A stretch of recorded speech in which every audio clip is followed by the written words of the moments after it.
La minute culturelle, page 70. 6h18, Emmanuel Moreau, c'est à vous pour l'esprit d'initiative. Alors on en parle rarement, mais les chiens aussi peuvent donner leur sang. C'est un geste méconnu de la plupart des maîtres. Norbert, un beau boxeur, a sa carte de donneur. Quand Blanche, sa maîtresse étudiante vétérinaire à Angers, voit passer sur Facebook un appel pour un don du sang, elle n'hésite pas une seconde, Mathilde, à mettre à contribution Norbert pour qu'il donne ses globules rouges. Tous les chiens peuvent être donneurs ? Ce sont les plus gros qui sont mis à contribution. Pour faire acte de solidarité, il faut que le chien ait entre 1 et 8 ans et qu'il soit robuste. Et peser au minimum 25 kilos quand même. Les chats peuvent aussi contribuer. Pour eux, l'âge requis est de 1 à 6 ans et peser au moins 4,5 kg. Ces dons de sang servent en majeure partie pour les transfusions sanguines suite à un accident.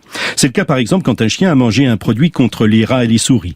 Les raticides étant à base d'anticoagulants, si l'animal n'est pas rapidement transfusé, l'issue est fatale.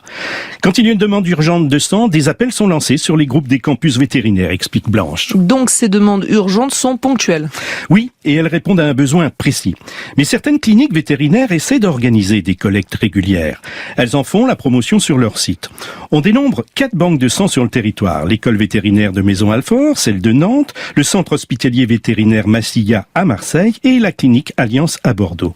Car comme le souligne Françoise Roux, maître de conférences en urgence et en soins intensifs à l'école de Nantes, la banque de sang est la seule réponse pertinente pour faire face à des situations de pénurie de produits sanguins. Il y a combien de groupes sanguins pour les chiens ? Ils sont au nombre de 7, Mathilde. Une prise de sang suffit pour déterminer le groupe. Et comme pour nous, les animaux peuvent ressortir fatigués après leur don, mais il y a des compensations, des récompenses. Norbert, le chien de Blanche, est reparti par exemple la dernière fois avec un sac de 10 kilos de croquettes. D'autres cliniques offrent un steak.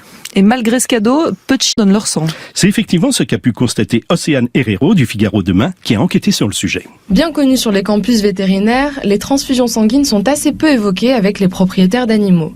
Les données manquent en la matière. La seule étude disponible a été réalisée par des chercheurs du Royal Veterinary College de l'Université de Londres.